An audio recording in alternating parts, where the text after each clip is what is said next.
नमस्कार मैत्रिणींनो. तर आज बनवूया आपण बाप्पासाठी काजू मावा मोदक.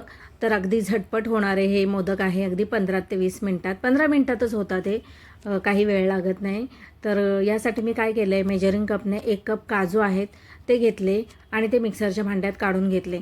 त्यानंतर त्याच मेजरिंग कपने पाव कप मी साखर टाकली, त्यात मी वेलची टाकली, त्यातले दाणे काढून टाकले, 3 वेलची टाकले मी.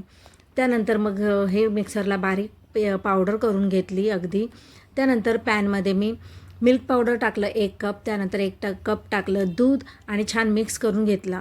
मिक्स करून झाल्यानंतर गॅस लावला आणि मग दूध गरम झाल्यानंतर हे मिल्क पावडर आणि दूध गरम झाल्यानंतर यात ही काजूची पावडर आहे ती यात घालून घेतली आणि आटवून घेतली. अगदी 2-4 मिनटात हे आटवून होते. त्यानंतर मग त्यामध्ये टाकलं 1 चम्मच तूप. तूप जरा जास्तच झालं तर अर्धा चम्मच टाकलं तरी बस होतं. त्यानंतर मग हे सर्व पाणी दूध आटल्यानंतर ते थंड करायला ठेवलं आणि थंड झाल्यानंतर हे असे साच्यामध्ये मी मोदक बनवून घेतले आणि खूप टेस्टी